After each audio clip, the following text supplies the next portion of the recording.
an underrated art supply? The humble ballpoint pen. I don't know about you, but I've always got these hanging around in my studio. I've never really thought of them for artwork before, apart from doodles. When you're in a meeting or if you're at school and you've got a piece of paper and you've got a pen in your hand, just doodling on a piece of paper, drawing flowers or stars. That's what I usually draw when I'm doodling. And they are so underrated, but the work that you can achieve if you work hard with these guys is stunning. And let me take you through some of the things that I've been looking at. Working with ballpoint pen is not going to be easy. I've seen some of the pieces of art and it's a slog, but well worth the effort. Seriously, for something such a simple tool, you can get some amazing results. Here are the 3 sets of pens that I will be using. I will explain the reason why I've got 3 different ones. The first one I already had, which is a set of 15. And these are the Bic Crystal pens, 1.6mm tip. I already had those in my stash, and so they're going to be used for the challenge that I'm going to undertake. The second set is another one that I had in my stash, which is a Papermate Inkjoy. These come in 10 colours. The Bic's the one with 15, and the Inkjoy has 10. And also this other one, which I have bought in on a recommendation, which is the Staedtler pens, and they also come in 10 different colours. And they are recommended by an artist that I'll mention later on as we go through. I bought these ones. The other 2 I had in stock. Really cheap sets of pens. The whole lot of them didn't cost me any more than £10. So here's my little chart. I've separated it out into the basic 10 because I thought I'd leave the 5 extra Bic ones off this list and show you those separately. So comparing the inks, if you look at the ink of each of the pens, you can see why I've got different sets, because the inks are slightly different. If you look at the Bic one there, for example, it's a lot darker than the other 2. And then if you look at the pink, again, a lot darker. The Staedtler ones being the brightest one, should I say. And again, the same with the greens. Staedtler one comes out as the brightest ink. And then we've got a dark green. Then we go on to the light blue, dark blue. We've got purple, brown and black. The Staedtler again seems to be coming up the brightest ink, and the brown is also quite different on a couple of them as well. So these are the ones I'm going to be working with, and I've got lots of variation there. As I said on the Bic one, they came with an extra 5. Now this first one is a must. The fluorescent yellow is the one that you want to get hold of. If you can get a hold of any ink that is yellow in a ballpoint pen, it's a goodie. So grab one of those if you can. Fluorescent orange, there's a rose colour, which is obviously in between the red and the pinks that we have on the chart for the other ones. We've got like a teal, which is more of a bluey green, and then this last one is I think it's supposed to be gold, but it looks like a mustardy brown, so it's a lighter brown than the brown that comes in the others as standard. So again, worthwhile having some of those different ones. I also went a bit extra and bought myself some Pentel dual metallics, because I thought if I'm going to do some artwork, you know me, I'm the magpie, I have to have something shiny. And so these are the nearest thing I could get to a ballpoint. I know it's a gel pen, but it still works on a rollerball system, so I'm saying that's part of it. I'm going to include that in my challenge, so I shall probably be doing some art with those. And this is a chart showing on white, and I did it on black post-it notes as well, just to show the differences that you can get with that. Although I don't think I'll be doing my challenge on black, it will definitely be on a white paper. This is not going to be an easy challenge. From what I've seen, there is an awful lot of effort goes into producing something that's either realistic or looks really good. And so I am going to be putting quite a few hours in to learning my trade, the tools of my trade and how to make the best of them. In order to do this, I've got a set of books that I happily already had on my shelf, which I will show you now. And I think I bought some of these for different challenges that I've done when I've been working in black and white. Anyway, the first one is by Deborah Velasquez. I do apologise if I said that wrong. That's Drawing in Black and White, and it is creative exercises and techniques and explorations in positive and negative design. This isn't a specific biro book. In fact, I don't think biro is mentioned throughout this, but the exercises are still valid. And so I think this is a good book to use if you have it. There are other ones that I think I would recommend if you're just specifically going into ballpoint pen, because there is no mention of ballpoint pen in any of these. But if you're doing ink work, again, great book to have. And also the techniques, as I say, still apply to ballpoint pen work. So I'll be having a good look at that later. Very interesting book. I think, as I said, I think I brought it for a Drawloween task or something where I was purely going to be working in black and white.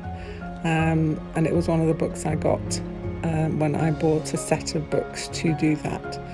Also nice working on like a tanned paper as well. So you could do purely black biro on tan. This book is the Bible. This is Alfonso Dunn's Pen and Ink Drawing.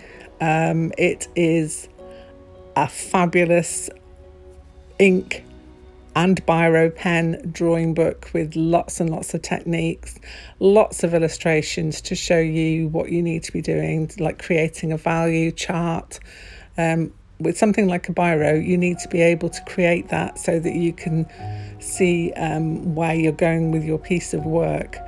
So creating a value chart is a very important part, but also Alfonso goes into so many different mark making techniques. It's just superb, and this is my Bible for ink in general, and pen and ink, but now this is going to be invaluable to me on my journey through biro, or ballpoint pen should I say.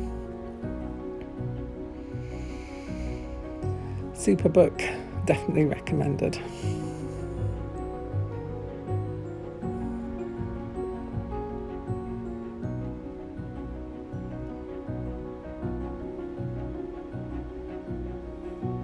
This one is specifically a ballpoint pen book. It actually says it on the cover. It is The Art of Ballpoint by Matt Rota. Experimentation, exploration and techniques in ink. And oh my gosh, when you look at some of the work in this book, it is, well, it blows me away. The amount of technique that has gone into creating something as beautiful as some of the things in here. So we've got the chapters. I don't think I've got this in focus. Hold on, let me just pull this over a bit. There we go. So the chapters on contemporary classical, contemporary abstraction, also something I'm interested in because I do like abstract work. Illustration and design, sketchbook art and contemporary, and realism, contemporary realism. And for each of those chapters you have artists and how they work and what kind of work they produce and different tips and techniques from them, which again are invaluable on my journey through ballpoint pen. Looking through this book, it's, as I say, it's simply stunning. Some of the illustrations, and especially when you get to the photorealism parts, you think, how on earth did they do that with such a limited and specific tool as the ballpoint pen?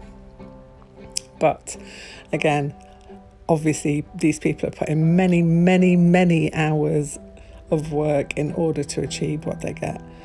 And so definitely worth looking through this one. I think it has another iteration of it that is out at the minute, but this is the one I got. And when I looked at the other one, it said basically it's the same as this one, but with maybe some workable pages or something. But they said don't worry about that one, it's a more condensed version of this one. So I was quite happy I didn't have to buy another book, because I was very tempted to. But yeah, mark making techniques, you go through it, and lots of artists' different viewpoint. Look at this is stunning. This is with either, I think it's a watercolour or a gouache background, and the pen work is done on top of it. So another thing that I'm quite interested in, but I really just need to knuckle down and learn just the ballpoint techniques before I begin to attempt anything like that. There is an artist in the back of here somewhere, and I can find it that I was going to show you. There we are. Julie Kang, again, blown away by the amount of beautiful detail that Julie has put into the work here.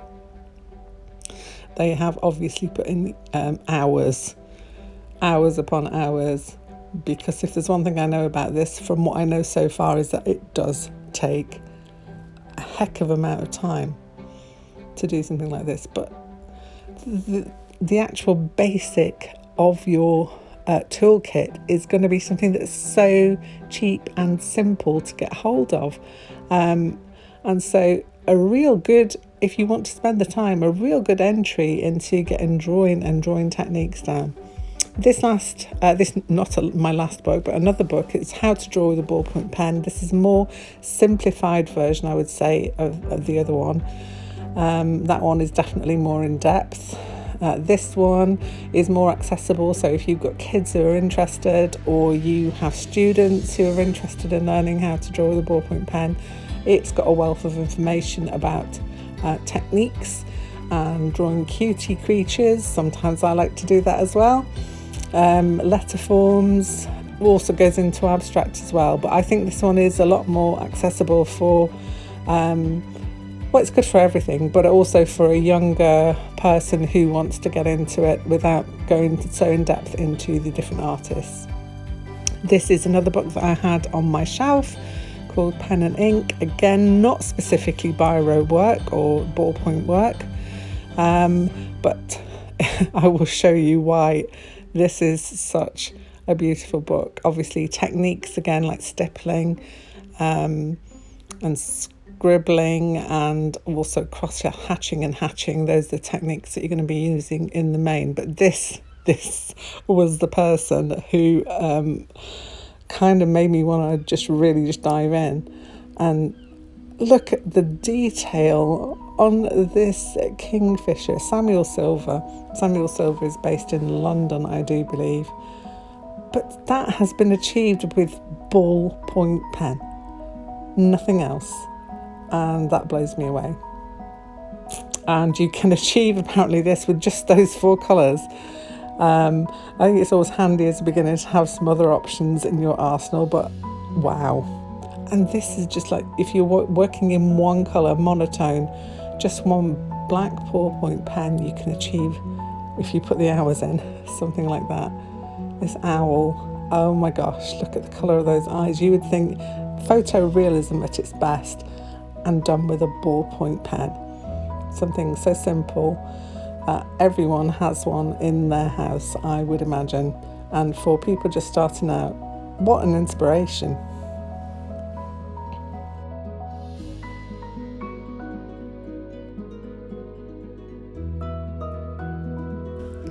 And so on to the beginning of my journey. I am on Instagram at the moment doing an art challenge called Midsummer Night Art Challenge. And it's 8 different prompts for the first 8 days of July, and I have obviously done about 4 of those so far. This is the first one I did, and I was trying with ballpoint. I'd not had any instruction. I just thought, I know, I'm going to work in ballpoint, and literally this was the first thing I produced. Not so proud of it, but this is going to be the benchmark for future ones, and I might recreate this at the end of my ballpoint learning journey. I don't think it's ever an end to it, but further along down the line I will probably recreate this just to see the difference in my technique. This is one that I did on a gouache background. It has shaded, everything else is shaded apart from obviously the white ghosts and the white flowers and the shading on the edges of the gravestones there. But that was another one that I did before I have taken any instruction, just diving in like I do. Then after watching a guy called Demoose on YouTube, who is fantastic, go and check out Demoose's channel, because the things that they produce are absolutely stunning. They work in ballpoint pen solely, and have done since they were 8 years old, and so I think they've probably got about 20 years of experience of ballpoint pens, so well worth a watch, and I will pop a link to their channel down below in the description.